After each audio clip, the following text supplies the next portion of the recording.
We've had this long storied rivalry. Obviously the most popular team versus them. The better looking team versus them. Better looking owner versus them. He's the original superstar of the Call of Duty scene, the once, now, and future owner of Optic Gaming, the man behind the green wall. Please welcome to VENN Esports, Hector Hex Rodriguez. Hex, welcome, brother. How you doing, man? Good. Thank you for the invite. Glad to be here. Yeah. Hey, congrats on being back with Optic. Everyone got to see the video of you going into the vault, getting the envelope, and pulling back that pendant. That was amazing. Yeah, let everyone see it. Oh, wrong one. The sniper rifle, but still, same spirit. Oh, you had me there for a moment. What was that moment like? You tried to put in words there, and I love the way that you share that with people. The video, the moment, I felt like, dang, how can you not be a fan of the journey? It felt good. I mean, obviously, I knew that at one point I would be able to feel that. That's why I wrote myself those notes. That's why I knew that at one point or another I will be able to wear this, emblem again. I just didn't think it was going to be that quick. And when you sort of have this vision about yourself as to what you want to be when you grow up, you sort of put these goals that are only private to you and pressures that you only put on yourself behind closed doors. So you're sort of accountable to yourself and you're doing it for the right reasons as opposed to the public eye. It felt great, man. I couldn't put it into words. I still can't. It's a weird feeling. Yeah, well, you're back in control now. What are some of the plans here for Optic for the upcoming 2021 year? Well, obviously to continue to focus on the innovation from a media standpoint, but most importantly right now, obviously, is continue to build the Optic Chicago brand. Obviously, we did an incredible job last year with the Huntsman. My friends and I have killed it, completely from start to finish. We did a really good job from the launch of the brand to ultimately rebranding it to Optic Chicago and naming it the appropriate name. When you're in Optic, you are Optic, for a very, very long time, even past your tenure at Optic. So I wanted to make sure that we ran the brand in that spirit, and we're going to continue to do that. So priority number one is get some championships through the door while having fun creating content for everybody to enjoy. Winning makes everything great, doesn't it? I love the fact that you let us know, hey, Chicago Huntsman now, Optic Chicago. What are some of the considerations when you're thinking about how do I integrate these two brands that we built up and put the heart and soul into? Well, Huntsman will always hold a dear place in my heart and in the fans' hearts in some way. Everybody on my team understands that, we would have never rebranded Huntsman to anything else if it wasn't something to do with that in the background. But it was sort of a safe haven for us to sort of go under for the time being, whether that was 1 year as it was, or whether it's 10 years as it was. Or it could have been. I think that at the end of the day, I don't think that I could have been happy with myself if I didn't have, that with me. Gotcha. Let's now turn our focus to the CDL season at hand. How are you guys doing? How are you prepping? How's the team looking for CDL 2021? Well, now that everybody is here in Frisco, playing out of the Hex quarters, it feels a lot better. We had two players, one in Toronto, one in California, Formal and Dashy, and both of them at times complained a little bit about the connection. And the answer was always, come play where Dylan and Seth are. But now that we have everybody under one roof, now that everybody is here sort of playing and competing and vibing with each other, it makes a world of difference. Having your teammates be with you at lunchtime, at breakfast, or during content and post makes that relationship even better. The chemistry there becomes sort of pivotal in that moment to be a better player.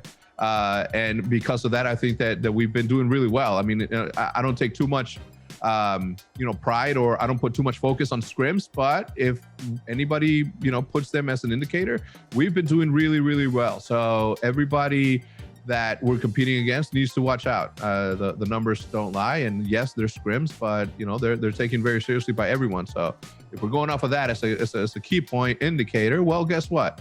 We're a contender, as we always have. Well, you were touching on the intangibles that are being built when the players are together. Well, a tangible change that happened that goes into the chemistry was the move from 5v5 to 4v4. What are your thoughts on that? I was happy, but I was also willing to try it out, right? The 5v5, and believe me, I was one of the people in the owners' meetings that that was raising my hand when it said it should go back to 4v4.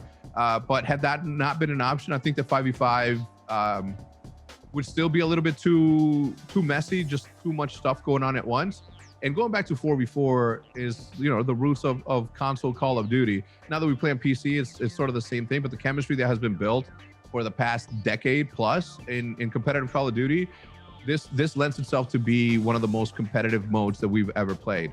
What I like about that is that where we had 5 players per team, right? We had 60 players out there. Now we're going down to 48. Now we have 4 of the best players in the league on one team, and then another, and then another. So we're essentially like shaving off the part of competition, right? We're literally only picking up the best 4 in every, or the best 48 in the entire category in the entire world for Call of Duty. So it's making it tougher. So last year when we saw 5v5, it was the most round 11s, the most competitive Call of Duty you've ever seen. This year is going to be twice that. So I'm excited for. It is going to be the most competitive Call of Duty year. Right, yeah. You're cutting down the fat there. And so one thing that I wanted to get to was the fact that it's a new game, obviously a new meta with Cold War. What are your thoughts on the meta that is evolving now in the game itself? Well, I think that we as a community and pro players, more importantly, are the ones that are on the front lines, and they're the ones that play with the weapons like every single day. So some of the stuff that's sort of being not necessarily dismissed, or some of the stuff that people are agreeing to not use, we need to keep an eye on that to make sure that we don't get too diluted into the overall competition of the game. But I think that the meta, for what it's worth, right? It's always going to be essentially the same. One weapon is going to be better than the other, and that's why they use that weapon. But it makes it for a good competition year, right? It keeps it fresh. Like the evolution of the weapon at launch versus where it ends is something that everybody pays attention to. So from a competition level, I think that if we keep an eye on what people are agreeing to use and not use, and try to make it as seamless as possible for people like me and people like the people watching at home to be able to follow, it makes it that much easier. So you've been kind of egging this on a little bit here in your podcast, The Eavesdrop, with all the different interviews you've been having. You've been talking about these GAs, man. Like, you're trying to get the GAs GA'd, so why are they in place? Explain this to someone that might not know. Why are there so many why are they in place in the first place, and why is it getting to a point right now where it is a topic of discussion? Well, look, it's a top 2% player in the world of Call of Duty. Totally kidding. I will never, nobody will ever be able to understand that level of intricacy that goes in the recoil of a weapon, or the addition of one barrel versus the next. It is so minute to people like you and I who don't play the game at that level that we cannot explain it. But the players who are in front of this, who are going and banging their heads against the wall every single day in scrims and in their competitions as they prepare for the matches, they get to see a level of Call of Duty that we don't. Therefore, they can say and pinpoint with accuracy, say this attachment is way too overpowered. People like us shouldn't have this much power. And when you have that against each other, I don't know, it makes it at times campy. It makes it at times exciting. So it's a lot, right? But as long as the players continue to have the entertainment value along with the competition, that's number one. But as long as they have that entertainment value and proposition that we're going to be putting out to the masses, I think that we'll end up in a good spot. But for what it's worth, I do think that sometimes they get a little bit too wild, and sometimes, I'm gonna be honest, sometimes I just raise the question just so they can think about it twice. Gotcha, yeah. Just for yeah, because I was like, you're intentionally doing this. And I find it so interesting because when you go cross esport here in Counter-Strike, just earlier, it was like last year, I believe, one of the guns, the Krieg, was broken and everyone was using it. If you go to League of Legends, sometimes the meta across the world meta, everyone kind of knows this is how the pick and ban phase goes if you're on this side and this side. What in the history of competitive Call of Duty led to GAs? Like, I don't understand why it doesn't just go down the route as these other games. Well, look, the just like anything else that I've always said, right? Like the developers of the game set out to create a piece of artwork that people can interact with on a daily basis. They didn't set out to create a sport, let alone a spectator sport that millions of people are so engaged with that everybody sort of has an opinion because they get to play in this realm that they created. So on that light, these developers are creating these cool moving maps or kill streaks where you can, if you down enough people, you can get a bonus of of a chopper gunner or lightning strikes or whatever it has been throughout the years. And that sort of benefits the people who are, good enough to get those streaks. In competition, though, because of the level that these dudes are playing in, you don't have that sort of accuracy in the population of the normies like me, right? Why do you keep playing yourself down, man? You keep saying you're a normie. Like, come on, man. I am. I just want to paint the picture, right, of how good these guys are, right? Like even the amateurs, even the challengers are way better. And I'm talking about way like miles better than the regular people, right? People like me who play every single day can never hold the light to some people like that. So then you take that another level, and now you're in the pro scene, and they will know better than we do in situations like that, because they're the ones that are playing more hours than anybody else at that level. So they're the ones that know. Well, I love that explanation here. They know best, and they're empowered to make those types of changes. One thing that you use to fish a little bit is you've asked every single pro, hey, who is your competition coming into this year? So I'm asking you, who is your competition? Obviously, Scrim's going well for you guys, but who are teams that you're looking out for?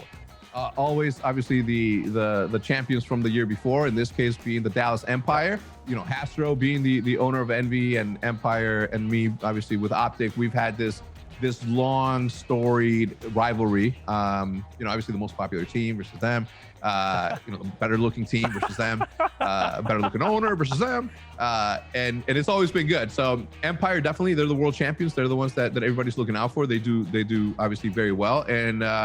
And FaZe, obviously, like they have, Alec, a player of ours last year, and he's just an insane individual, on and off the game. So I wish them good luck unless they're playing us. But aside from that, like I said, those two teams are the ones that everybody needs to look out for. Gotcha. We want more old men of Optic. I know Diesel's the one that got me into that and like just following, watching along. Tell me a little bit more about old men of Optic, what the plans are. Well, I'll tell you what. Old Men of Optic is a group of individuals, okay, that are way past their prime, who still enjoy a little bit of competition. Your abilities of, to be able to do something goes away, but the competition inside of you never does. So what did we do? My good friend Diesel, Michael Carr, my good friend Sean Hutchinson, and Fwiz all got together and we said, let's build a team called the Old Men of Optic, because we are, right? We are all in Optic. And we decided to just compete against the young whippersnappers that are out there thinking that they're the hot shit. Well, guess what? They're not, okay? Because it's just me and my trusty controller who are going to take heads with the help of Scump and, Dashy, who helped us get an undefeated record for the beginning of the season. It set us on a good path. We don't use them often. I will say that. We don't use them often.